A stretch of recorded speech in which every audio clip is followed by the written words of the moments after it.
Aujourd'hui, donc, nous sommes au congrès de l'Amicale des maires du Gard, donc départemental. Et aujourd'hui, donc, DCL-Cévennes a tenu à être présente et surtout à valoriser, à mettre en avant les produits et les producteurs locaux. Du vin, du miel, du saucisson, du pâté, tout ce qui fait le bien et bon vivre en Mire-Cévennes. Dans le cadre des projets de développement de DCL-Cévennes, on a toujours mis l'agriculture et le soutien aux agriculteurs au centre des préoccupations. Alors, pas forcément sur la vocation économique qu'ils ont, mais aussi sur les vocations plurielles en termes d'entretien des paysages, d'aménagement ruraux. Et c'est une profession qui connaît des crises, des problématiques, qui est souvent pas assez mise en avant. Donc, l'originalité de cette année au stand des maires par rapport à ce stand-là, c'est de mettre en avant vraiment tout le travail des agriculteurs. Et aussi et surtout, je dirais, des agriculteurs de proximité.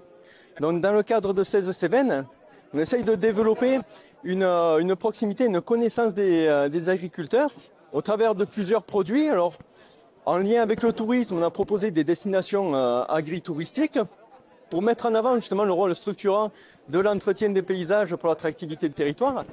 Et également des approches immersives qui sont originales aujourd'hui, aller à la rencontre du travail des agriculteurs, être accueillis par les agriculteurs pour mieux comprendre leur métier et les mettre en avant. C'est la communauté commune qui a la plus grande réserve foncière agricole, mobilisable 3000 hectares. Aujourd'hui, 600 hectares sont travaillés. Il nous reste à mobiliser 2400. Ça sera aussi l'occasion d'entraîner et d'enchaîner vers une mutation agricole et de diversifier ce qui se fait aujourd'hui. Alors, ce qui caractérise l'agriculture sur le territoire, c'est assez pertinent comme question, c'est une agriculture qui est plurielle. On oppose souvent les agriculteurs, on va dire, traditionnels aux agriculteurs paysans. Et en fait, il y a de la place pour tout le monde. On connaît dans les médias la place des agriculteurs avec les tracteurs, la façon traditionnelle, qui a un poids très fort et qu'il faut soutenir. Mais autant, aujourd'hui, on a besoin de développer des agricultures de proximité et de peut-être dimensions plus réduites, mais avec un soutien fort sur la valorisation de leurs produits. Le travail qui a été lancé par les agents de la communauté de communes était très prospectif. On est allé à la rencontre des agriculteurs en leur proposant un intérêt potentiel sur le fait de se regrouper, d'avoir une certaine dynamique.